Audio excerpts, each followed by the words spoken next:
Okay, I am here with my friend Matt Page. He lives in the UK, and uh, all people living in Britain, he gets access to things we don't get to see over here. Um, in October, he got to see the world premiere of the Book of Clarence because it premiered in London, and you also got to see the musical version of The Prince of Egypt, the stage musical version of The Prince of Egypt, I did, yeah. which was filmed in London, I believe. And then the filmed version was shown in theaters in London or in England. Is That's that right, correct? yeah. Yeah. So the stage musical of The Prince of Egypt, there's now a digital video version that's coming out in North America this month, December, and I've had a chance to see it on digitally, and Matt has written a review of the theatrical version that he saw. So we're going to talk about The Prince of Egypt, the stage musical, which is significantly different from the animated version on a number of levels, but also, Mm, of course, plays on the audience's nostalgia for the original in many ways. yeah. Mm. It's different in So terms of levels and dimensions. levels and dimensions, what do you And mean? yeah, well, because the original was two-dimensional and this is three-dimensional. Oh, So, right, sorry, it was a bad right. joke, but Okay. I uh a few years ago, I wrote a really long essay on the making of the Prince of Egypt, which is on my Substack. And um, so I'm coming at this partly with that background knowledge. And for me, the sort of the primary focus is the first thing that comes to mind for me when I watch this version of Prince of Egypt is the question of authorship. Um, because the original Prince of Egypt had there were many cooks in the kitchen on that one, and mm, it's sometimes film by committee can result in a disaster, and sometimes it can result in something really creative. And the Prince of Egypt, uh, I think, leans towards the really creative, although you could argue it's held back by certain considerations. The original, so first of all, Prince of Egypt was the first animated film greenlit by DreamWorks Animation. Jeffrey yeah, Katzenberg left Disney very acrimoniously. He went to Spielberg, who had just won Oscars for making Schindler's List, and he had also just produced Jurassic Park, which was one of the biggest hits of all time. Katzenberg, when he left Disney, had just produced The Lion King, which was Disney's biggest hit of all time. So the two guys were at a career high, and they got together along with music mogul David Geffen, and they said the three of us we're going to make our own studio. We're going to compete with Disney and everybody else. We're going to make our own movie studio, and it's going to be a music studio and everything else. And as they were deciding what the first animated film should be, Jeffrey Katzenberg said, "Well, in live action, you don't talk about the live action genre. You can have Lawrence of Arabia, you can have Terminator 2, you can have romantic comedies. Why can't animation have that much diversity?" And he emphasized, I think, the epic possibilities as well. Why does it have to be kids' stories? Why can't it be like something for grown-ups and so forth? And Spielberg, the story goes, leaned in and said, "We should do the Ten Commandments." And then David Geffen said, "Yeah, that's a good idea, but you're going to have to do this seriously." And so that they all agreed, okay, the first animated film out of DreamWorks was going to be the Ten Commandments, basically. yeah, And it was Spielberg's idea initially, and I don't believe Spielberg has a credit anywhere in the film. But if you watch the DVD bonus features, the directors and others talk a lot about the influence Spielberg had on specific shots and the framing of certain shots. And apparently, the fact that it ends with Moses walking down Mount Sinai with the tablets, that was there at Spielberg's insistence. He right. wanted to end with that iconic image of Moses with the tablets of the law. Without that, it might have just ended at the Red Sea, which is interesting because that's basically where the stage musical ends. Yeah, Uh, and but I think also you can see Spielberg's influence in things like The Plague of the Firstborn, which to me has very strong echoes of the alien abduction scene in Close Encounters of the Third Kind, where the parent is traumatized by the loss of the child, but the child almost welcomes it. You as yeah, the viewer don't come away thinking, "Oh dear, why was God so cruel to that kid?" Or why were the aliens so mean to that kid? You come away thinking, well, the kid is actually going to a better place, yeah, and it's sad for the parent, there's, if you look at the alien abduction and you look at the plague of the firstborn, the way the lights come out of the sky and the way that they go by the window of the house, and all the shadows are cast in the house, very strong parallels. So to me, Spielberg is almost like the shadow director of the movie. Yeah. But at the time the film came out, Jeffrey Katzenberg was the public face of the movie because he was the former Disney Renaissance guy who was now competing with Disney with his movie. And there were jokes about how Katzenberg was hiring animators away from Disney, and people drew cartoons with Katzenberg saying to Michael Eisner, "Let my people go," from Disney to DreamWorks. And so there was that subtext as well. Yeah. And Katzenberg had a legion of religious consultants advising him on the movie. Mm. And this, and then in the middle of all this, you've got Stephen Schwartz, who was hired to compose the songs. And before any narrative or visual development had started on the film, Stephen Schwartz wrote the song "Deliver Us," which is the song that kicks off the movie and the musical. And that song is so good, and it sets up the premise of the film so well, with the slavery and the cry for deliverance, and Moses being sent down the river, and Miriam's hope that Moses can deliver them in the future. It sets everything up so well, Mm. that the story goes that when the filmmakers got this demo tape, they went, "Oh my goodness, like we have to live up to this." And so the rest of the film was driven by a need to live up to that song.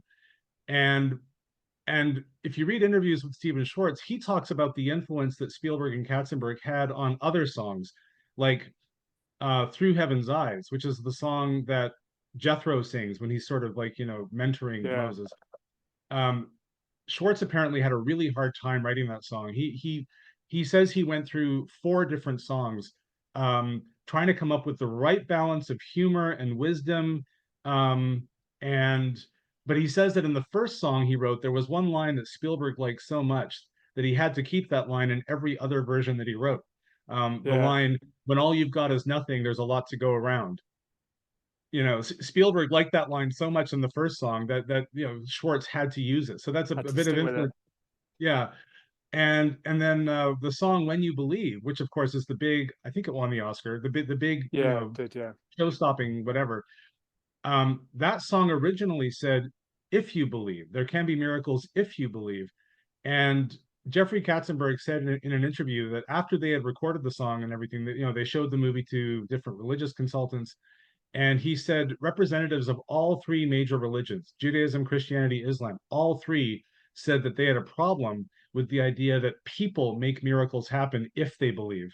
And so they had to tweak the line and re-record the song at some expense, so that now it was "when you believe." So it's God doing the miracle Yeah. when you believe, but you're not the one causing it. And so Schwartz's lyrics were fiddled with there because of input from Katzenberg and his consultants and everything. Mm. And so this is a very long intro. So I come to the stage musical now, which is Stephen Schwartz's expansion of the musical and somewhat revision of the musical.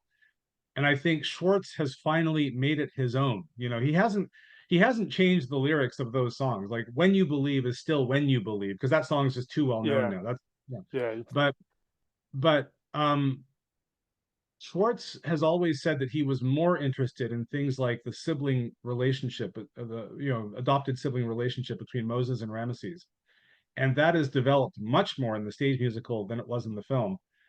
And in some ways, it almost, I don't want to say it trumps the biblical story, but it is a much stronger element. And the film ends on a note, I think. I've only seen the film once, but the stage musical once, Mm. but the stage musical ends on a note that has to do with the 2 brothers, much more, I think, like Spielberg wanted to end with the tablets of the law, Jewish identity, all that sort of thing. And the stage musical ends more with this sibling thing with Moses and Ramesses. Um, well, I don't want to get into spoilers, but that's the focus, as I Yeah. recall. And but the other thing, also, I don't know how familiar you are with Schwartz's other musicals. I know nothing about his non-biblical ones. No, me neither. So Wicked and Pippin and all that, I know nothing about them. But in Sorry, which addition to Schwartz are we talking about? Stephen or Stephen Schwartz, yeah, the songwriter. Um, yeah, yeah, because it is Ste- the play was directed by his son, isn't it? By Scott Schwartz. yes, the play is Yeah, directed by his son. Yeah. yeah, Stephen Schwartz, before he did the music for Prince of Egypt, of course, back in the early 70s, he did Godspell. yeah. So you've got, the Jesus and the disciples doing the sort of the hippie version of the parables or whatever. Mm, Um, but and that has been turned into a film. But there's another one he did, another biblical musical he did that has not been turned into a film, and he did it just a few years before Prince of Egypt, called Children of Eden. Have you seen? Have you heard that one? I haven't. No. Okay, okay. Because Children of Eden is basically the first 9 chapters of Genesis. It's the creation, the fall, Cain and Abel, Noah, and the flood, and um, it's I mean I love it for a whole bunch of I find it really interesting for a whole bunch of reasons. The songs are cool. It's got a whole song about the begats, and which is my sort of thing. Um, um, but that musical is actually rather critical of God, and the basic thrust of Children of Eden is that God is a parent who has to learn to let go of his children, Mm, and through his punishment of Adam and Eve, and through his punishment of the people of Noah's time, he has not yet learned to let go. And I thought it was interesting watching the stage musical version of the Prince of Egypt, because Schwartz um, actually allows for some criticism of what God does in the Exodus story, yeah. which there is no way Jeffrey Katzenberg's religious consultants would have let him do that. Mm, So without getting into details, well, except I'll say one last thing, and then I'll see what you think of all this. But I thought it was really striking. In the film, there's this chilling moment when the Pharaoh says to Moses, that he had to kill all the Hebrew babies because sometimes for the greater good, sacrifices have to be made. mm, And in the stage musical, that's what God says when Moses protests the coming plague of the firstborn. yeah, that's really interesting, isn't it? Yeah. So anyway, so all of this for me falls under the umbrella of Stephen Schwartz has finally made this his musical. It's not just Spielberg's remake of a childhood favorite. It's not just Jeffrey Katzenberg showing he can out Disney.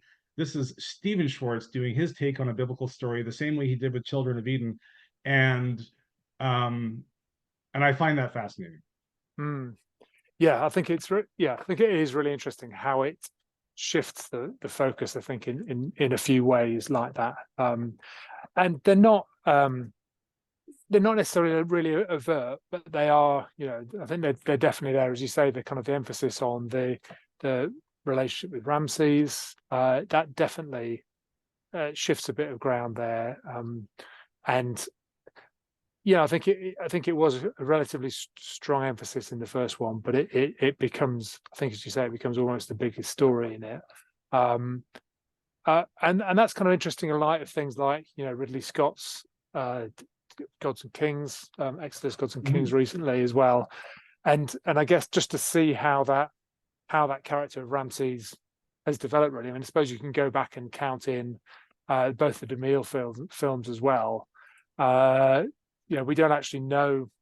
I mean, from a biblical point of view, we don't know which pharaoh it even was, um, and yet that is kind of. I mean, it's one of those things. I was listening to a podcast about Robin Hood earlier, and about how the kind of layers of tradition get baked in as things go on, and the stage that Friar Tuck joins in, and the stage Maid Marian joins in, and so on, and the kind of, and sometimes elements that in the popular understanding are a consistent part of all, have always been part of the story, are actually relatively new innovations. And I think we see that a little bit with the Moses Ramses relationship. There's nothing in the original text that No. definitely identifies Ramses as even being a character, but that has kind of like emerged a little bit. And now I think in the popular imagination, I think probably even most Christians would imagine that the pharaoh is Ramses rather than just a kind of unnamed and no pharaoh as he is. And now in this latest iteration, it feels like it's he gets the kind of the biggest.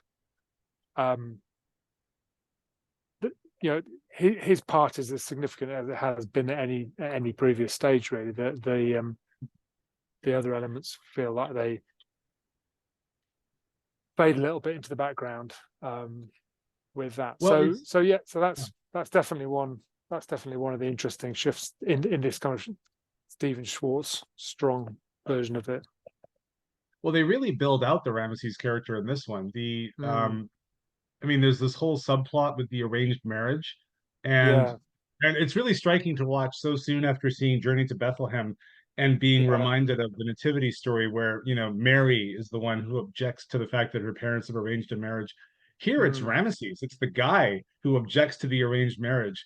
And yeah, his parents tell him, no, no, no, you need to do this for political reasons. Her family helped us start this dynasty and we need them to stay on our side. yeah. And Well, so, yeah. it's interesting as well. So there's a bit of a role reversal there as well because his his fiance is much more pragmatic about that than Yeah. he is.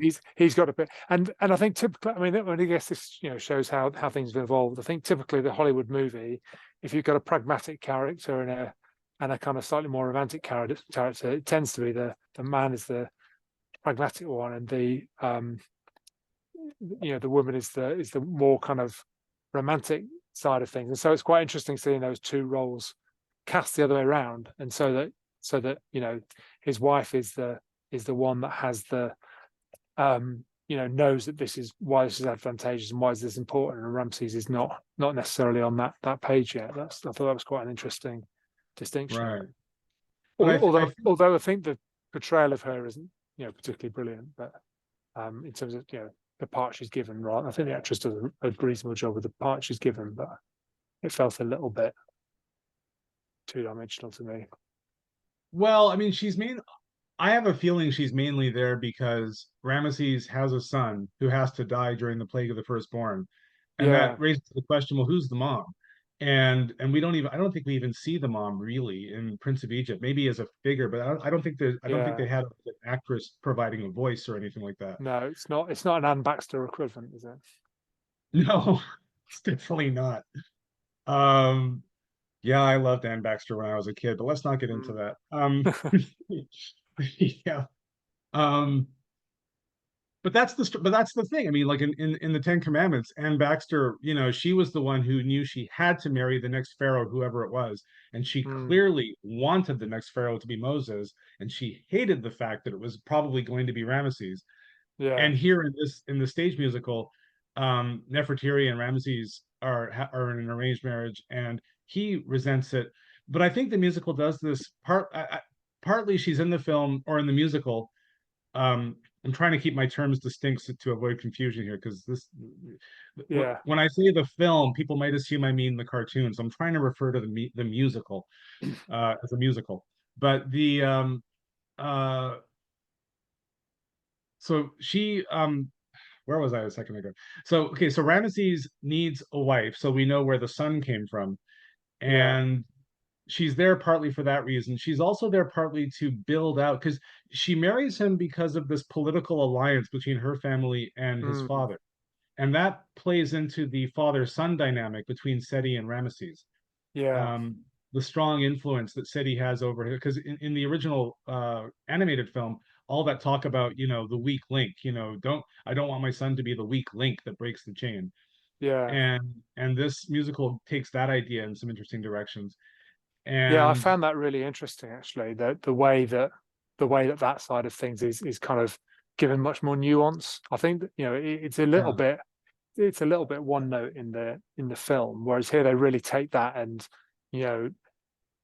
well, I think with a lot of historical films, you get the impression that the king can just do whatever they want, or the pharaoh can just do what they want, and everyone will necessarily go along with it. But actually, when you look at history in any kind of depth, these things are very often about nuance and political alliances and all these other kind of subtle things, and the layer below them the top person that kind of props up how things are. So I thought it was really interesting how it. I mean, it's all, you know, it's largely fictional, but except for the fact that there is, you know, the Rameses and Seti were a relatively new dynasty. I think that's historical, but I'm not an Egyptologist, so I can't.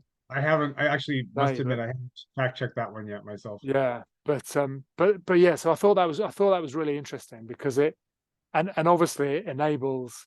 Well, I mean, I guess it both softens his father a little bit and softens him a little bit. Softens Ramses a little bit in terms of, you know, he's trying to kind of wrestle with some of these things as well. Yeah. So yeah, I thought that was quite an interesting side route to go around. Yeah.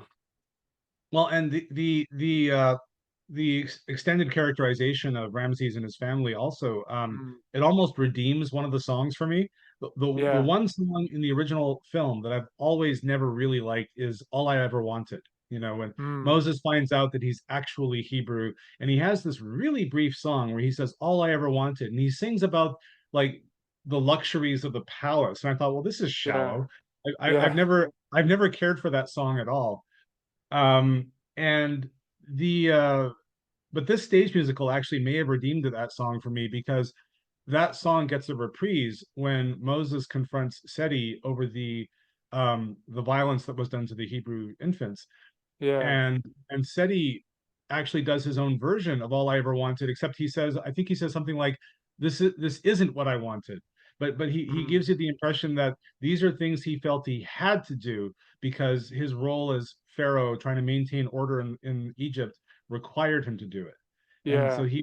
he was reluctantly violent, but he did it anyway. And Yeah. I thought that made the character of Seti more interesting. And of course, it has an effect later on Ramses, and I know how I we mean, I see guess his as well character.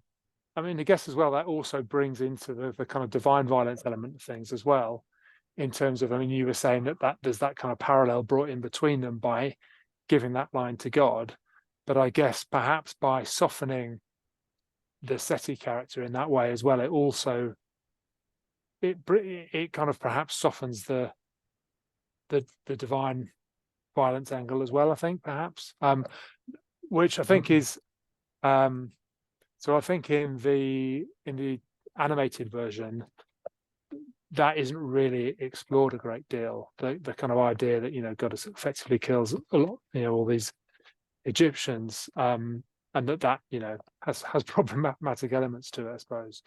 Well, like Whereas I say, here, this film goes harder on that in terms of highlighting that side of things. But I guess it also by drawing that parallel with Seti but then also kind of softening Seti a little bit, it adds perhaps a little bit of balance to that revision of the divine violence.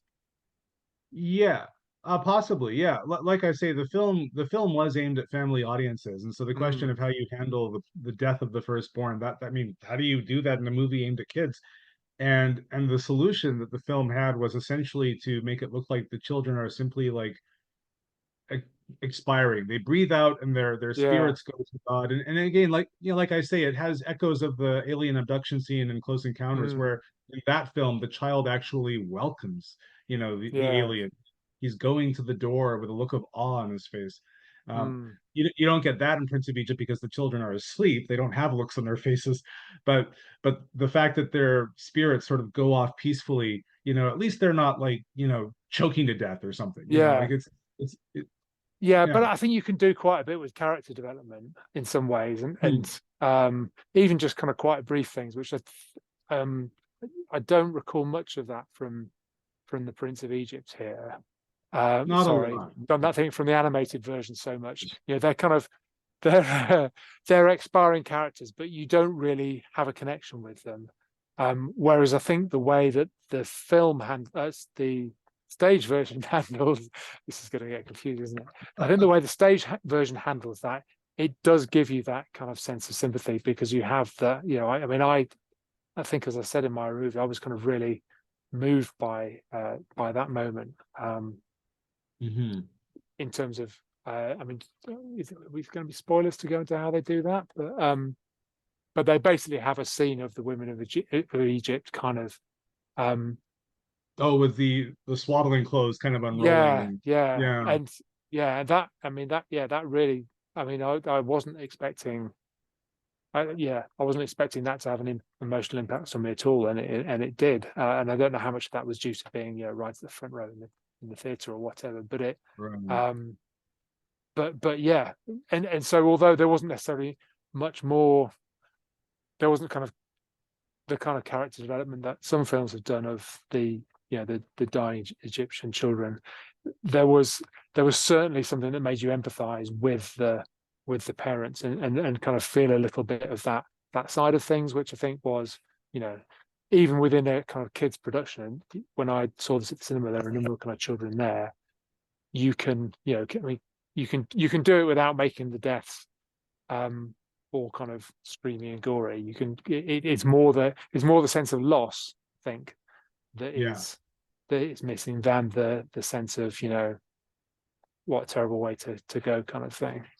yeah. And the greater sympathy for Seti also leads into the greater sympathy for Rameses, because if Mm, Seti feels like he's been forced by his position to do what he did, then mm, that shows that when Rameses feels forced also to do what he does because of his position, he's inherited that sense of I have to do this. It's yeah. not just that he's doing it because his dad makes him do it. It's it's that he is the latest in a chain of people Mm. who have done what they did because they felt they had to.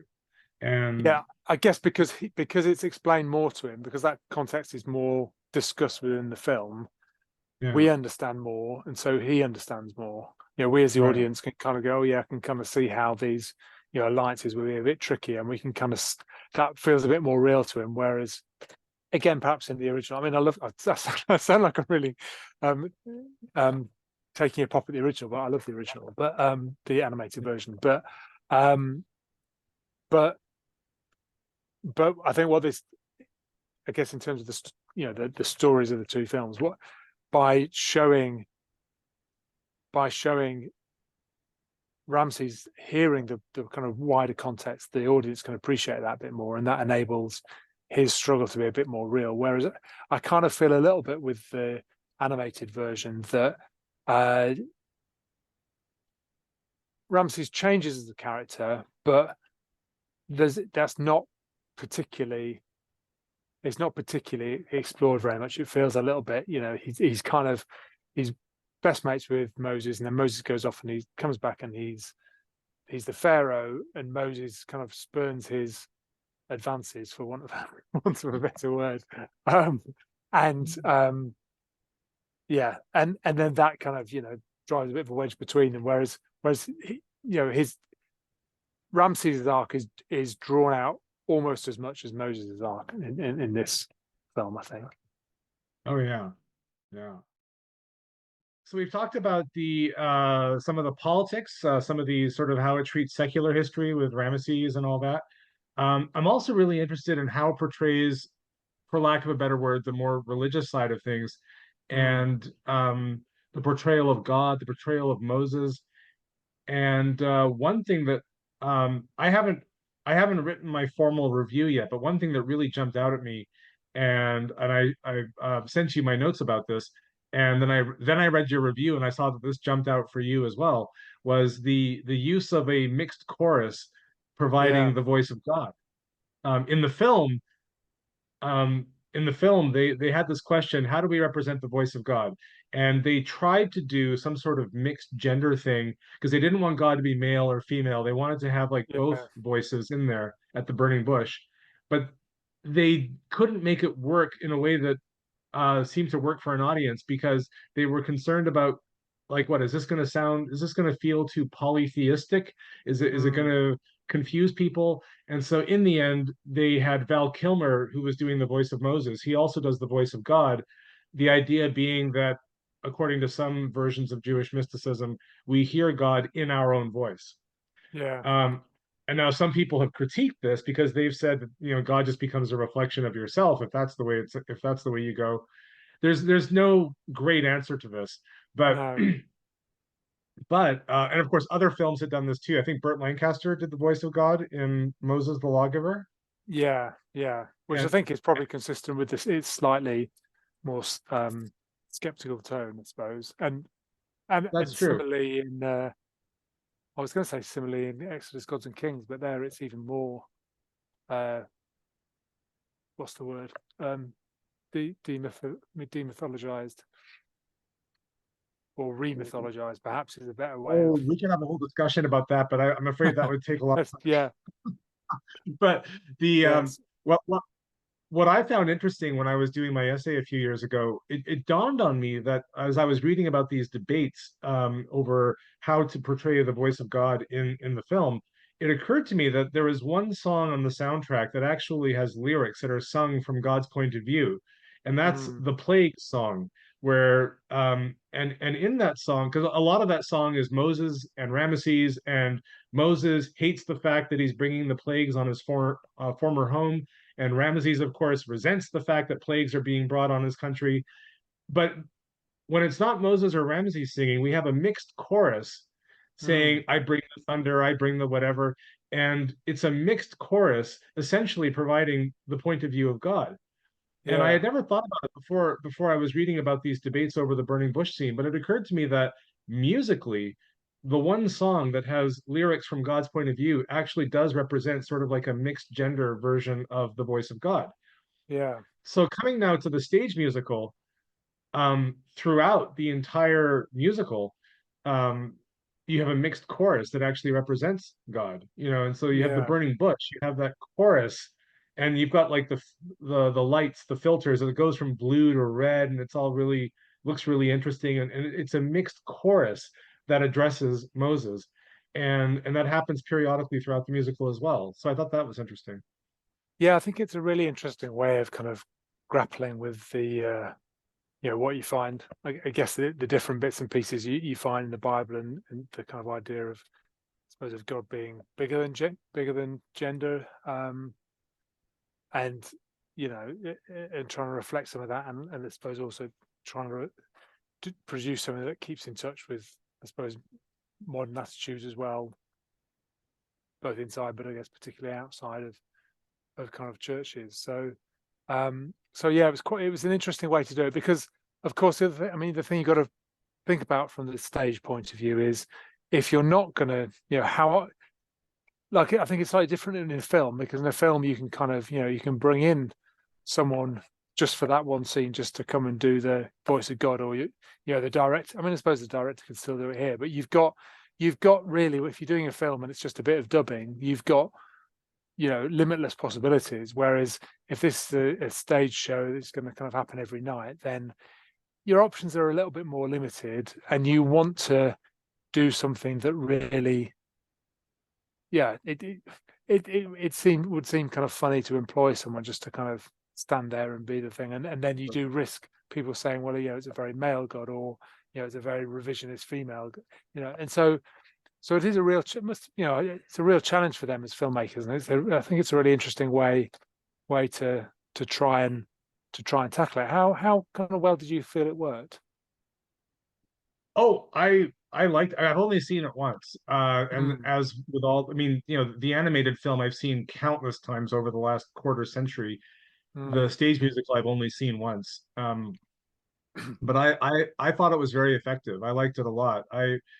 Um, I'm intrigued too. I mean, um, the idea of multiple voices for God, but all speaking in unison.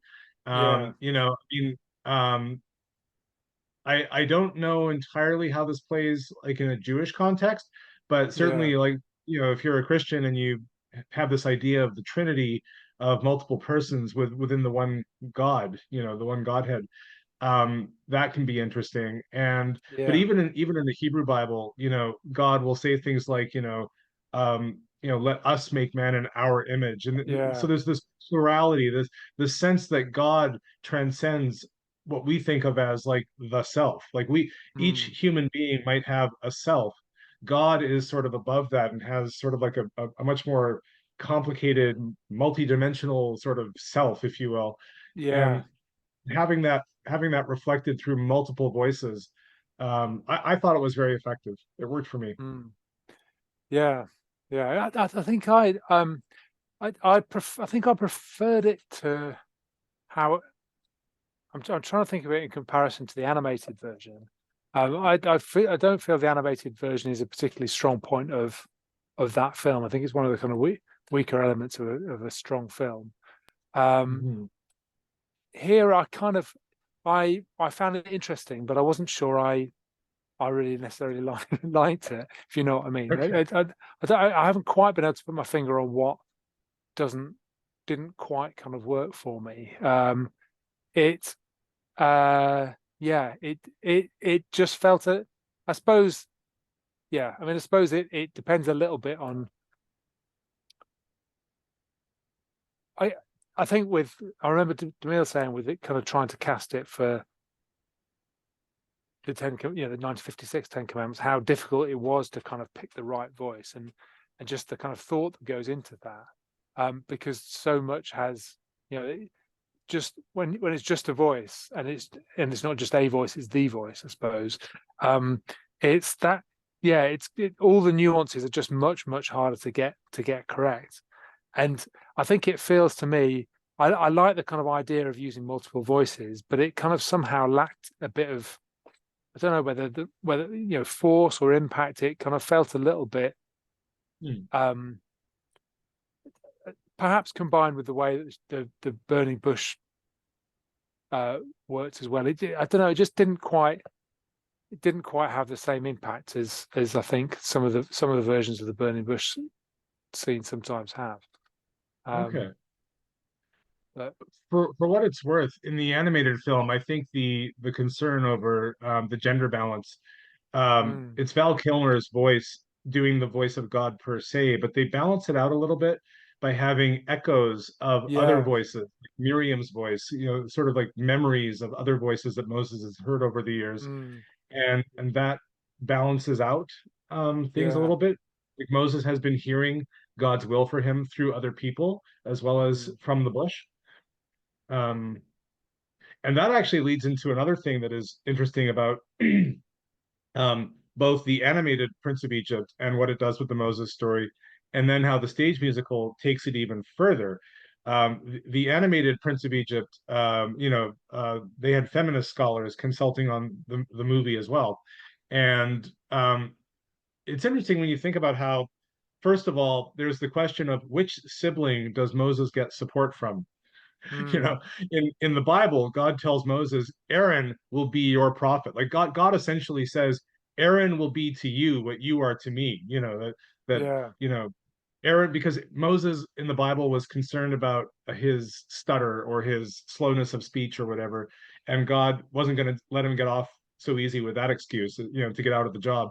God said, yeah, well, you know what, I'll send Aaron with you, and Aaron will do all the speaking, and so essentially Aaron is Moses' prophet in the mm, Bible. And in the film, the animated film, um, um, Aaron is not at all supporting Moses. He's the skeptic. He's the Hebrew. He's representative of the Hebrew slaves who reject Moses' leadership and say, "What are you doing here? Why are you making things even worse?" yeah. He's like And the Dathan character, isn't he? yeah, and we when you think about it, in the animated film, his voice was done by Jeff Goldblum. Can you Mm. imagine Jeff Goldblum as the founding high priest of Israel? It's it doesn't quite, Yeah, but he's very good as the doubting brother who just says, "Ah, mm, you're making things worse," just sort yeah, of leaving it at yeah, that. Whereas Miriam is the supportive sibling. Miriam is the woman mm, who believes in Moses. And by the end of the film, the song "When You Believe" is a song that is sung by Miriam and by Tzipporah, Moses's wife. mm, And it's like the two women in Moses's life, the two surviving women, um, sort of come together harmoniously, in every sense of the word harmony, to yeah, sing this song that brings together the themes of the film. And then on top of that, the film, the animated film, begins with Moses's mother singing this lullaby as she puts him into the river. and she's the one who sings "Deliver Us." Her voice kind of soars above the chorus of the Mm, slaves who are singing to "Deliver Us." And then you get to the very end of the animated film, and Moses is standing there with the tablets of the law, looking out over the people, and we hear his mother's voice again singing the line "Deliver Us" just before we cut to the credits. yeah. And so from beginning to end, the animated film is framed as this story was an answer to a mother's prayer. Mm, Then you get to the stage musical, and some of these ideas are pushed even further. And you have Moses's mother, um, as I recall, again, I've only seen it once, and I was taking notes, and I hope I remember this right. But you have Moses's mother. Like, there are a few scenes where characters who are dead appear to their children as essentially yeah. as ghosts. Seti appears to Rameses, and Moses's mother appears. I don't know if she actually appears to him or if she simply appears behind him, but Yeah. she's To sort us, of the audience. to us. Yeah, she appears to Yeah. us. And my impression was that when it came time to part the Red Sea, Moses was motivated not by the voice of God or the voice of Val Kilmer or anything like that, but that it was his mother trying to sort of encourage him to do what needed to be done to part the Red Sea. And I thought that was really striking. Um, and also, you know, we talked a bit earlier about the possible critique of God in the play, the fact that there is a parallel that is drawn between the Pharaoh and God in terms of the greater sacrifices and killing infants Yeah. and all that stuff. Um, and in the stage musical, Moses is much, much more traumatized by the plague of the firstborn than he was in the animated film. In the Mm, stage musical, Moses is devastated that he feels he has taken part in a crime. I think the song that he sings actually uses the word crime, that he's taken part in a crime. And in that context, when Miriam and Tzipporah start singing "When You Believe," the song is now not just the sort of a, oh, we're relieved, we got deliverance for the people. yeah.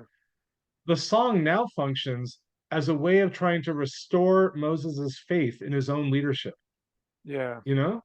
And it's Moses's faith being restored by the two women in his life. And then of course he gets to the Red Sea, and then the spirit of his mom speaks to him from behind. And so there's a much more pronounced role for the women in the story, and the role that they play in sort of supporting Moses in his journey, including at some of his lowest moments. Yeah. Yeah. And I think, I mean, I think the musical does develop the female parts more thoroughly than the animated version does. And as you say, but I guess particularly to that end.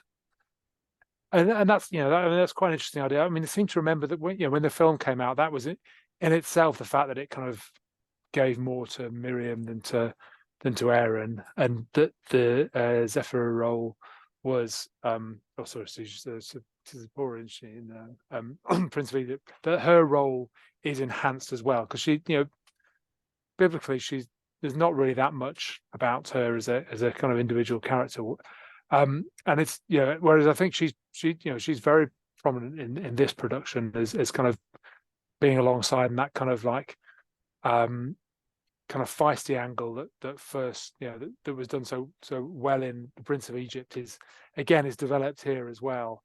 And they do really do, and it's interesting because I feel like Moses is quite a weak character for quite a lot of the film.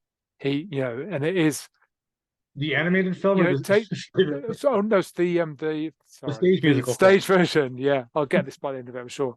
But it takes, it kind of does take those last few bits of things before he really kind of clocks.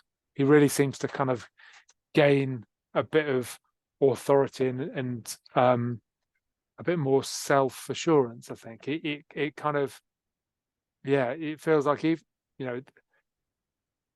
kind of, yeah, I think just he kind of grows in stature, I suppose, but it feels like it's late. I think he kind of hits his stride a bit later in the stage version compared to the animated version. And I'm not sure I'm still trying to work out how I feel about that, whether whether that just weakens him a bit too much as a character, or whether that's um, or whether that's what makes it better. But I think it's a difference. I think, it feels like both him and Rameses take the foot, they have, I suppose the arc lasts for the full part of the film rather than through the first 60 to 80 minutes, and then the last 20 minutes are them operating at that level. It happens in a lot of films. Right. Yeah, well, I mean, the characterization of Moses is interesting because the Bible talks about him being a very humble person. Mm, Um, you get the impression that when he's confronted by people, he doesn't always know how to handle it. mm, The work burden, Jethro is the one who tells him, well, why didn't you delegate more work? You got all these people yeah, coming to you and demanding your time. Why don't you just delegate some of these jobs? And um, yeah, it's when very his true. his Yeah, siblings confront him in the book of Numbers, and that's interesting because they confront him partly because of his wife, and it's not clear if it's the same wife, Zipporah, or if maybe it's a different wife. mm, But um, when they confront him, Moses doesn't seem to know how to handle it, so he goes to the tabernacle and God deals with yeah, it. So Moses doesn't have to. Um, so Moses, and of course Moses from the beginning, when God gives him his job, Moses says, "Well, why send me? I yeah. can't speak properly." So that I don't necessarily have a problem with that aspect of it. Um, No, uh, no. I don't know. I think that's a really interesting point. I think I've kind of fallen slightly into the trap there of believing that Moses is a charismatic figure, which, I mean, obviously, yeah, I mean, comes particularly, I suppose, through the DeMille, particularly the second DeMille version, and through the original Prince of Egypt, and also through the Burt Lancaster version. I think you said as well. Even whereas actually, biblically, he was a much more kind of human and fallible character that doesn't, that has his good points and his bad points, and not many films. I mean, some films make a bit of a kind of token recognition of the fact that he was worried about stuttering, but there's never. I can't. I'm racking my brains now. I've got a feeling there is one exception, but there's very few films where Aaron literally does speak for Moses in the way that we're told he's meant to, for example, and yeah, and so it was interesting because that he feels like a bit of a weaker character here, and he does rely on those people around on him a bit more, and they're kind of buying into I suppose what God's doing. Yeah. I mean, I like the image of Moses being supported by Miriam and Zipporah, but Mm, like I say, I find it a little funny because in the book of Numbers, Miriam complains about one of Moses's wives, maybe the same yeah, wife, maybe a different wife, and in the Bible you don't get the impression that his sister and his wife got along necessarily. And, yeah. whereas the movie shows them, but I'm fine with how the musical and the animated film handle that.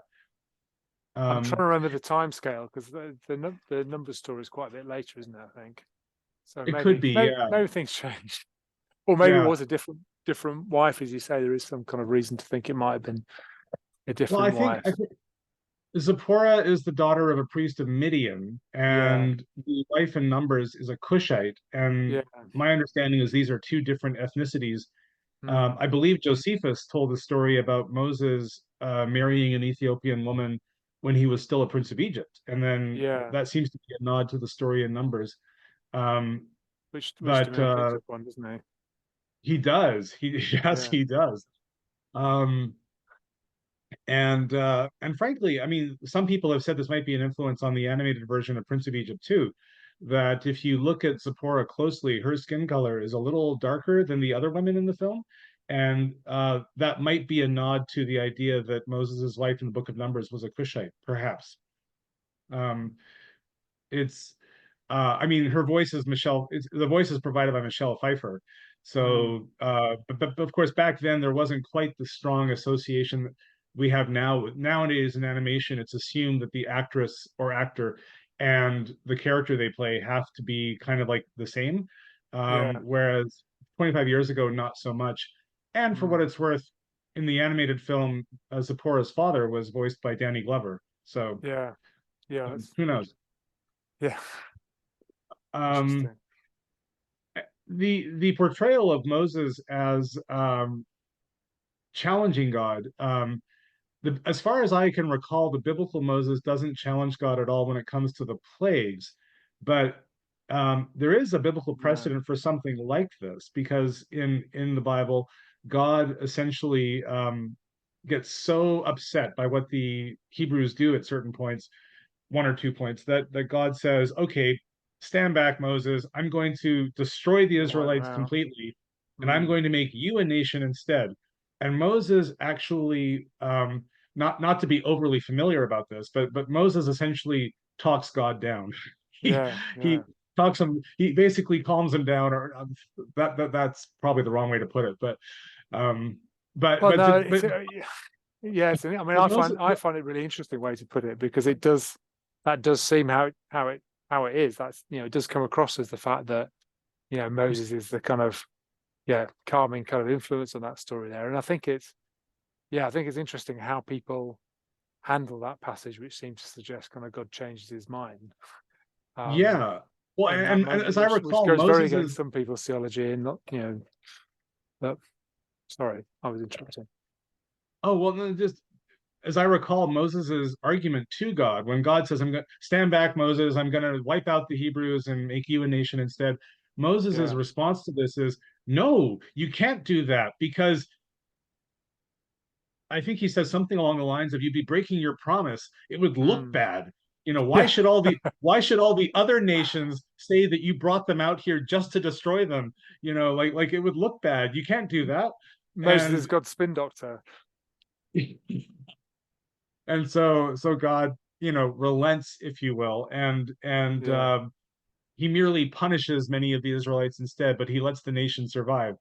And um, so there is a basis for what the stage musical does, with Moses protesting the extreme measures that God takes to secure the Hebrews' freedom. Mm. There is some sort of base. It's not coming out of nowhere. No. Yeah, No. So yeah, I think unless you kind of like literally go through and have to include all these passages just to, I think it's a fair enough thing to take the spirit of that passage and bring it into the part of the story that you're actually dealing with.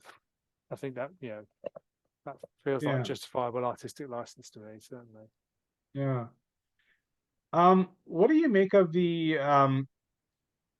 uh the end of the musical? So here, like we're definitely talking spoilers here. But at the end of the musical, the way it resolves things, because on the one hand, the musical does dive into some of the more complicated aspects of the Moses story, theologically and otherwise, but it sort of tries to like wrap things up um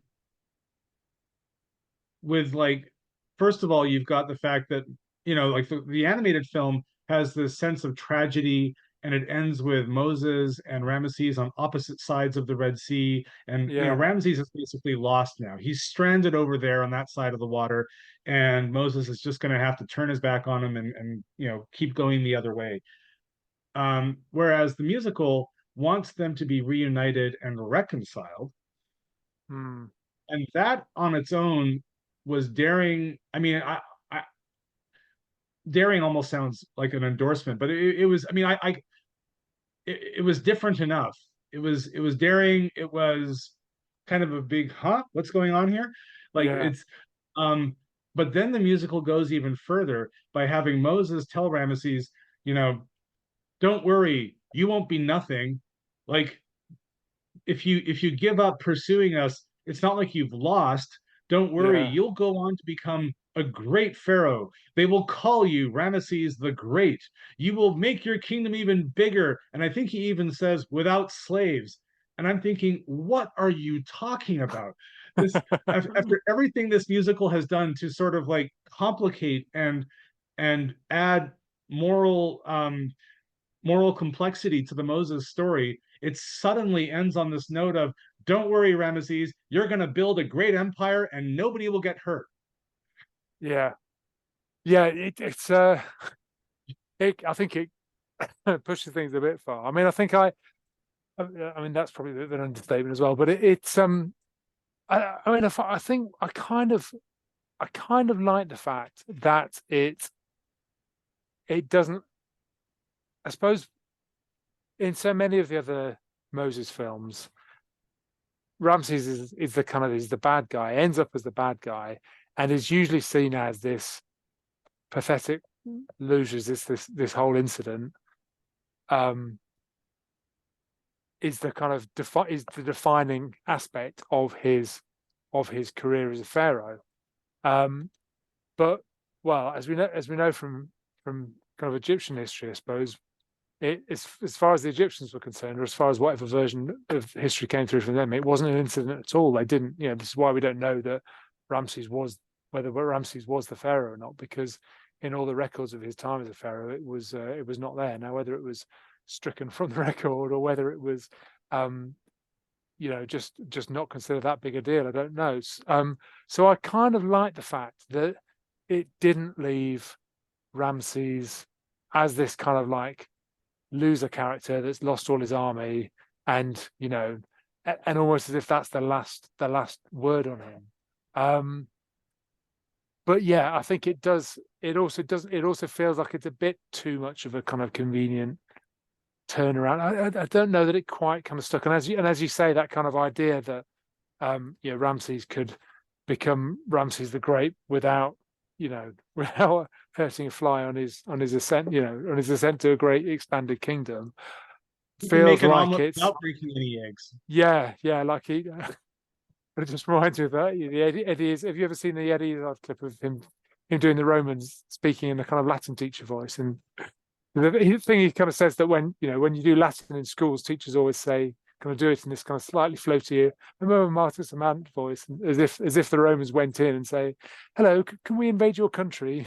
and it's and it's similar to this. I guess that it kind of almost it overshadows the fact that you don't tend to get an empire without breaking a few eggs, as you say. Yeah. Yeah, I just it was just such a weirdly almost utopian note to end on after everything we'd seen. And also knowing that, and Moses says we'll have a kingdom too. As we know, the Hebrew conquest of the Holy Land was it's something we still wrestle with now. Yeah. And I really don't want to get bogged down in those debates right now, No. because that could also last hours, that discussion. But in the Ridley Scott movie Exodus, Gods and Kings, it actually ends with Christian Bale's Moses actually saying, when we get there, we will be regarded as invaders. And I mean, like, there are more moral challenges lying ahead after this story. And we haven't even gotten to the question of bringing the law to the Hebrews themselves, because just getting the law and following the law, it takes literally an entire generation for Moses and Aaron and the others to sort of get the Israelites into the habit of thinking, okay, no, this is what we have to do. This is how we follow Yahweh, and this is the way things should be done. Even before we get into the question of where should we live, and what should we do with the people who are already living there. So it was weird to see this utopian, because I've got no problem at all with Moses holding tablets like he does at the end of the animated film, because that's what he does, and the law is foundational to the Jewish identity. And I don't see that as utopian or dystopian. I just see it as like as a fact, as a point in their evolution as a self-identified people.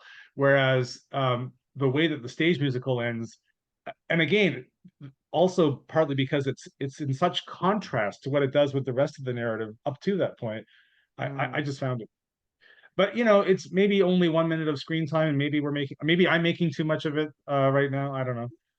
Yeah, or maybe I'm not making enough. I don't know. It's I mean, I wonder how some of these things are about kind of genre as well. And even although obviously both of them are musicals, I don't know whether whether the kind of actually, you know, a musical that is designed to play in in theaters and are supposed to, with a particular aim to be a kind of big popular theatre, whether that means that some of the beats have to be hit in a certain way, I don't, or else that leaves things a bit flattered, and whether that, how much of a driving factor that becomes in it. I'm not saying that necessarily excuses a bad characterization, but it perhaps explains why you might end up in that situation where someone producing a rewriting a musical into a stage musical might feel we need to end this with some kind of redemptive note for